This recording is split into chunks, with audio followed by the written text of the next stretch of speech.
I'm on the southwest corner of Bootleg Lake and I'm looking for the portage. It's shouldn't be that tricky in truth, but I've been kind of blissing out on the beauty of Bootleg Lake and just enjoying the atmosphere, and I kind of forgot where I was for a moment.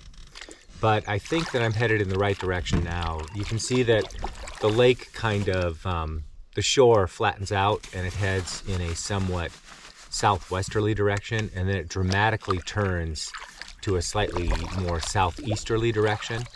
And so I've been using my compass to tell, you know, what the orientation of the shore is, and just cruising the shore. I've either overshot it or I'm just not quite there yet.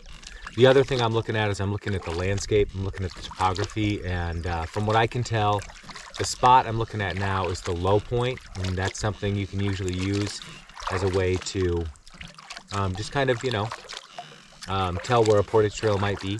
Even if you don't have a map, that's a good way to look for where a portage would be, or the easiest spot to go between two lakes. So I'm just looking for the portage trail. I probably overshot it, I'm afraid. Oh well. I'll check back in with you when I find it.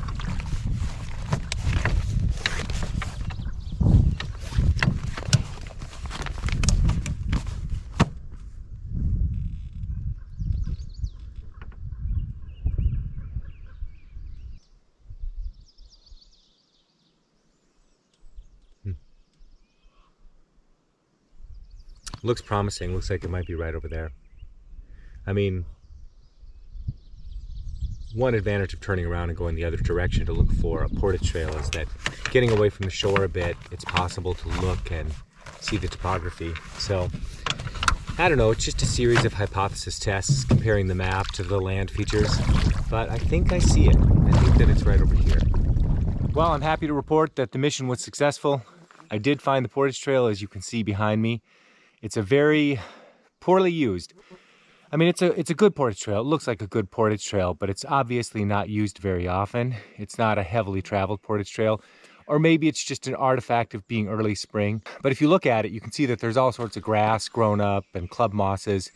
Just makes it look like it's not really a portage trail, more like a trail, a game trail leading to the water. But once you get out and you start looking around, then it's pretty clear that it's a portage trail.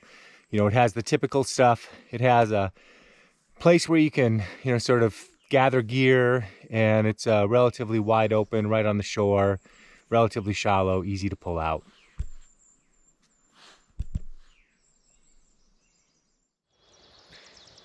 We're back on the Little Indian Sioux River, and there has just been so much excitement since the last time I checked in with you. I did the portage trail. There's lots to say about that, and the Little Indian Sioux, there's not another paddler in sight. I have been on the Little Indian Sioux for maybe 5 minutes, and I've seen geese take off in a flock of about 6.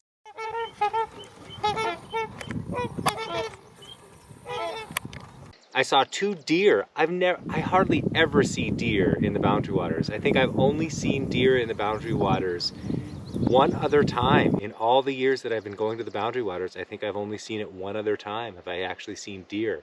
And I saw 2 of them. Anyway, so portage trail report, how did that go?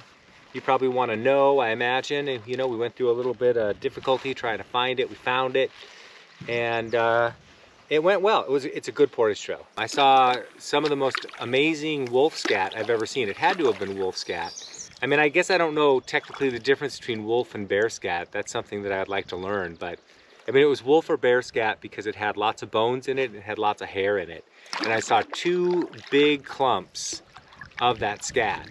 And then a lot of the portage trail went over some pretty high ground with some exposed rock with lots of sun.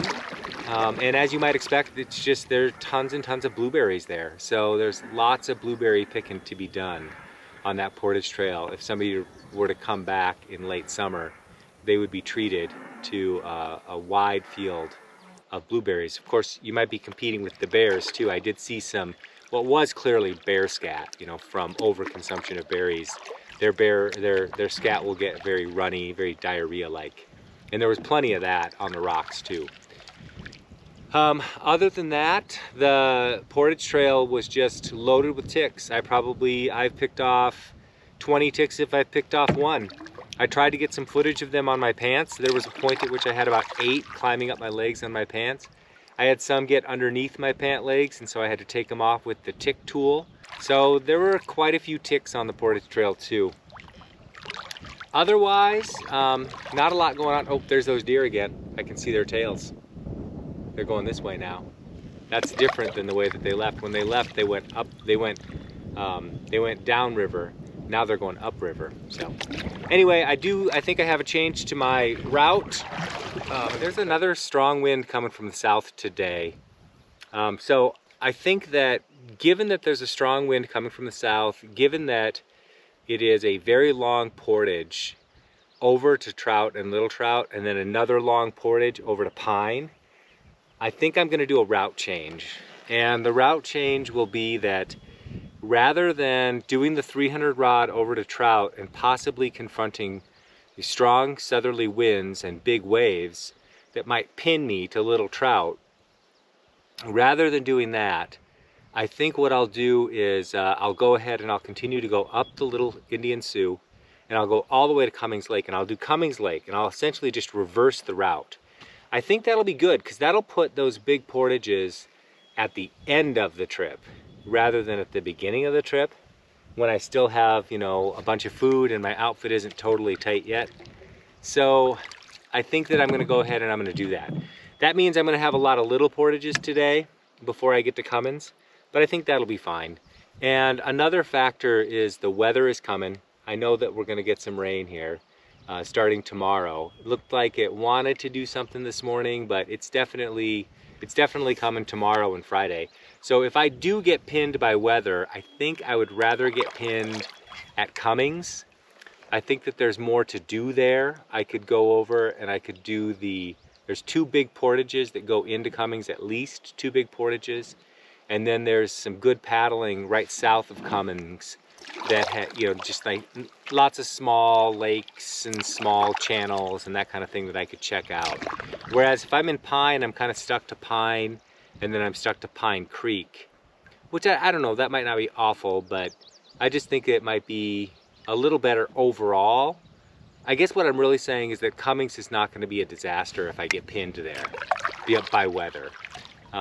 And I think it's just prudent to save those big portages for the end of the trip rather than the beginning of the trip. So that's the report.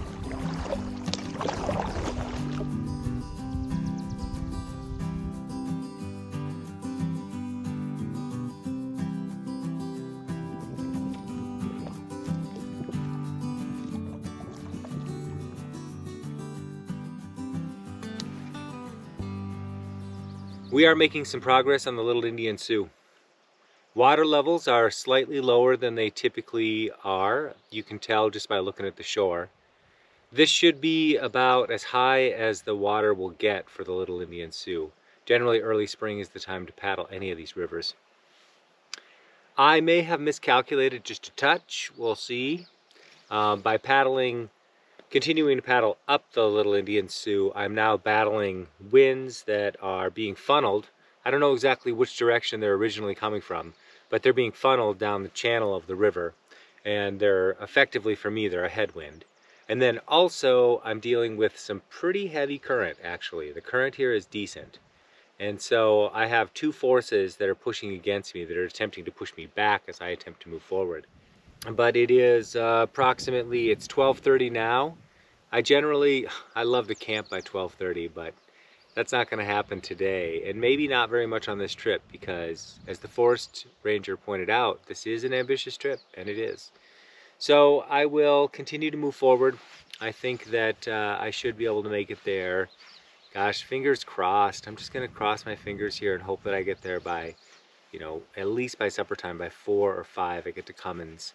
That'll give me a good 3 to 4 hours to set up a nice tarp and cook a good supper and to just kind of relax a little bit, maybe take an evening paddle. So it should be nice. It should be nice. We'll have to see what I do from there. But for right now, I'm continuing to press on. And although it is a lot of work and I am a little concerned about when I'm going to get there, It is gorgeous. It's great to be in such a remote part of the Boundary Waters, to be able to see so much wildlife and to hear the wildlife around, and just to be out here again. It's great.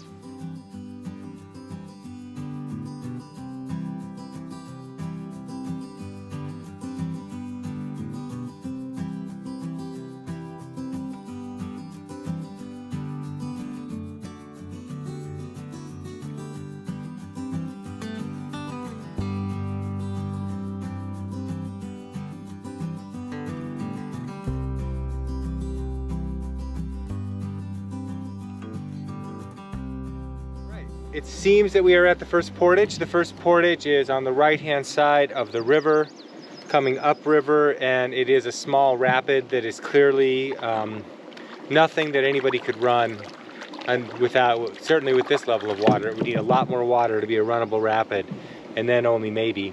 So this is the first portage, which puts me on the map. That tells me that I'm probably 2 to 3 miles from Cummings Lake, and gives me a sense that of at least where I am. Although I know that 2 or 3 miles will be very tough paddling, because it's going to be a lot more of what I've already done, plus some portaging. Little Indian Sioux is sure giving me a run for the money. All right, here I go.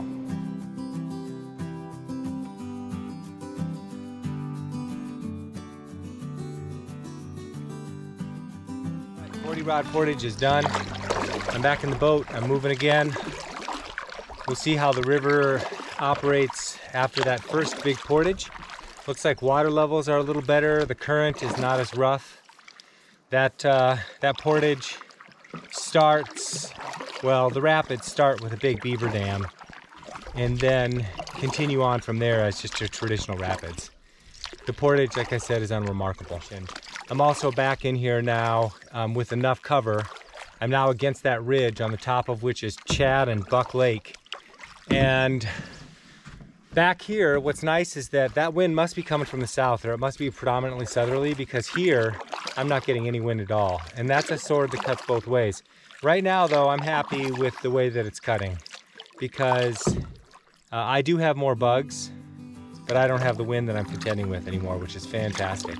That wind just blows this boat all over the place. Okay, that's it. I want to keep moving.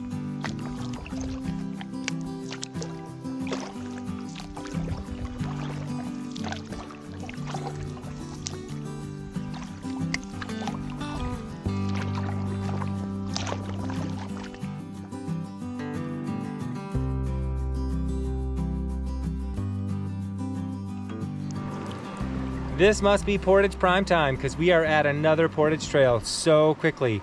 I just signed off at the top of that last portage trail, and now we're at another one. This one is just absolutely beautiful. There were 2 bald eagles that were patrolling the bottom of this portage, and just as I pulled up on them, they both took flight, and they flew straight up the middle of that narrow channel in the trees right up there, that narrow corridor of trees. It was spectacular, like something out of some National Geographic show. There was no hope of me getting any kind of footage of that, but I was happy to experience it. Anyway, it's great to be, oh, there it is. There's one flying right above me right now. Oh, that's a golden though. Oh yeah, sweet. Anyway, so lots of exciting things happening here. I'm continuing to make progress. Cummings Lake. All right, second portage of the Little Indian Sioux has been completed. Actually, it's more like the 4th if you count yesterday's portages, but second one up today. We are now in a totally different environment. This is alder bushes right up to the shore. It's a much better flow. It's deeper. The water is definitely deeper, and there's not nearly as much current that's running right into the boat. So that's much better. But yeah, this is starting to look a little bit more like, gosh, the only thing I can compare it to is a trip that I took with my cousin up to northern Saskatchewan off the Reindeer Lake. We went up a river called the Swan River and then up a river called the Blondeau. And this feels a lot like the Blondeau, honestly. A little bit more like the Upper Louse, you know. Whereas earlier we were in that big open space, it just felt like the Kelso River. So it's nice. It's great. It's really great. So yeah, we're making progress. We're just gonna keep on moving, you know, Forward momentum. All right, here we are. This is the third portage on the Upper Indian Sioux. This is just spectacular. It's a great view from down here. I would love to have time to do a nice slow shutter of this, but it's alas, there's no time. So this is third rapids, third portage. It's got to be a portage. I'm sure it's a portage. Got to find the portage trail, but it's a portage, guaranteed. And it is nice. It's really cool. It's very perfect. It's kind of a classic kind of calendar level rapids. All right, I'll let you know how it goes on the other side.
Okay, that is portage number 3.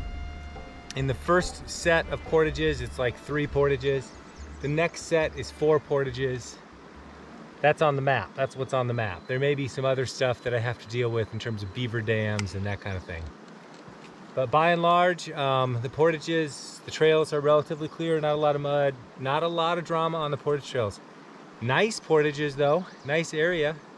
I'd like to be able to hang out here a little longer, but I mean, if you can see at all this cloud around me, the only way to make this tolerable would be to put a net on, and a net would defeat the purpose. So here I am, I'm at Upper Indian Sioux after the third portage in the bottom set of portages. And that's all for now. Wow, so we are in the in-between point on the map between the first major rise of elevation on the Little Indian Sioux and the second major rise in elevation on the Little Indian Sioux. And what characterizes this space is, you know, as you could probably surmise just from looking at the map, is that it is a giant beaver swamp with a bunch of intersecting canals and channels and beaver dams and beaver ponds, and just confusion everywhere abounds. And it is largely just sedges and hillocks of earth. As far as the eye can see, there's some alders, some dark spruce, and then on the hillsides it breaks it up just a little bit, you know, with some cedar, and it looks like some probably birch or popple or something. And so it's a pretty interesting landscape. So that's just the update. I wanted to make sure that you knew what this was like. I mean, on the ground, this is the actual experience of the upper Little Indian Sioux between the two rises of elevation. This is a slog. There's no other way to really characterize it. It's just a slog. I've been slogging at this now for an hour and 10 minutes since I got past that last portage, and it is just constantly turning the canoe. I just went up over my most recent beaver dam, probably the most epic of all of the beaver dams, just huge.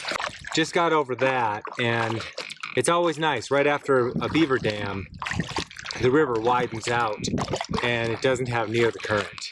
But I can always tell when a beaver dam is coming because the river will start to narrow and the current will really pick up. And that's exactly what's happened to me probably 3 times so far. I would not recommend going up the Little Indian Sioux. As it stands, I am in the chute, my friends. I have to make it to Cummings Lake. I have a mission, and this is Mission Wilderness. So I need to keep moving forward. But you know that the situation is ugly when you're looking forward to the portages because the paddling has gotten so rough. But that's where I'm at. Well, it would seem as though I found the first of the 4 portages that lead to Cummings Lake. So this is the second massive elevation gain, or second major elevation gain of the Little Indian Sioux that leads to Cummings Lake.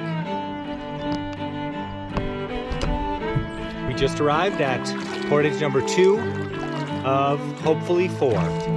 I'm trying to get to Cummings Lake before the sun sets, so today is a little bit of a redo of yesterday. I just finished the second portage.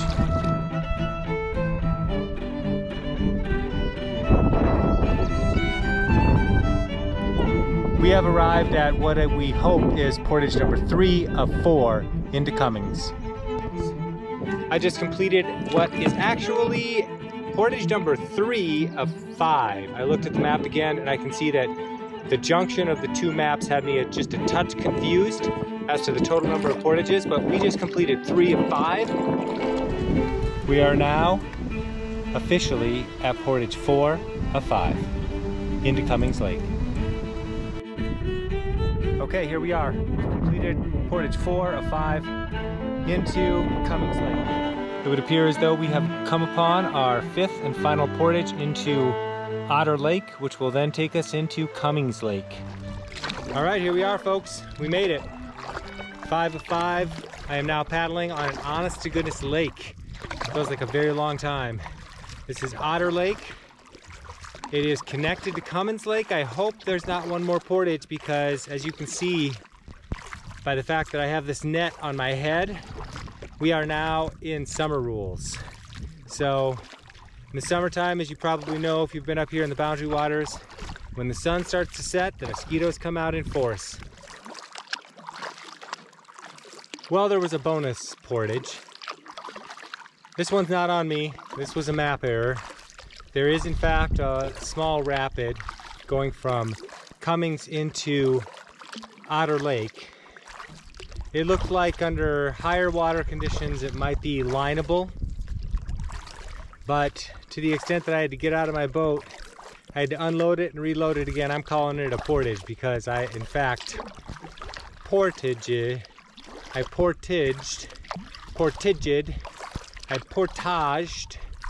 my gear. So that was the 6th portage. So it was 6 portages basically to get up for the second increase in elevation on the Little Indian Sioux, on the upwaters of the Little Indian Sioux. Yes, I am a little delirious now, I will admit it. It has been a very tough day, I counted it. Well, I'll get into all that when I get to camp. I got to get to a camp, so that's got to get addressed in the short term. And as you can see, we are in the midst of bug apocalypse. The joy never ends. Yeah! All right, I found my campsite. It's good enough. I mean, it's got a tent site. It's got a place where I can do some cooking. It's got a place where I can hang a tarp. I'm probably gonna have to do that. But right now, post haste, I got to set up a tent and I need to get this camp set up just in case it rains. Hopefully it'll cool down here soon and the mosquitoes will go away. But right now my mission is to get established here at this campsite on Cummings Lake. Oh my goodness. These mosquitoes are honestly the worst I have ever seen in the Boundary Waters canoe area. I haven't seen mosquitoes this bad since I was in Canada many years ago. I spent an entire summer in Canada. Well, I mean, they were worse in Canada, but some of it is timing too. This is not the right time to be outside doing things like cooking, which is what I'm doing here. I'm trying to get my meal cooked. I got the tent set up. I'm trying to get my meal cooked. Right now my rice is hydrating, and so I'm letting my rice hydrate. And then I think I might set up a tarp. I might not set up a tarp. It all depends on kind of what I'm planning on doing tomorrow. If I'm planning on just taking off, all I got to do for my breakfast is boil water. And once my water is boiled, I don't have to eat my breakfast in my tent. I can eat it away from my tent. And so I might not set up a tarp tonight. We'll see. Because I think I want to get on the water pretty early tomorrow. Okay. Actually, I don't know what I'm doing. I just don't know what I'm doing yet. I really don't. I don't know what I'm doing. I might lay over at Cummings. I might go ahead and take a short day tomorrow and do something like buck. So I don't know what I'm doing. I mean, I am discombobulated because of all of these mosquitoes everywhere, all over the place, and the fact that I've had a super hard day. I haven't calculated all of it yet, but I think that it's pretty close to, well, no less than 9-10 portages, somewhere around 9 to 10 portages, and then no less than a half a dozen to a dozen pullovers over beaver dams, probably closer to a dozen, but certainly a half a dozen. I saw the biggest beaver dam I've ever seen in my life. Luckily, there was a portage trail around it. It's as tall as me. It's as tall as me. I couldn't believe it. I had no idea that beavers could make dams that big. I don't want to believe that it's a giant beaver who makes that dam. I don't think that that's true. I just think that beavers can get a lot done when they put their mind to it. It is incredible. It is so big. It is a gigantic beaver dam. And that sort of summarizes kind of the day that I've had. Is I was in a land ruled by the beavers. They defined the flowage, they defined the channels, they defined so many of where the portages were. It was quite a substantial day. And now I'm just looking forward to having a real meal because, as you know, last night I did not get a real meal. I just finished my lunch. And I'm going to do this despite the mosquitoes.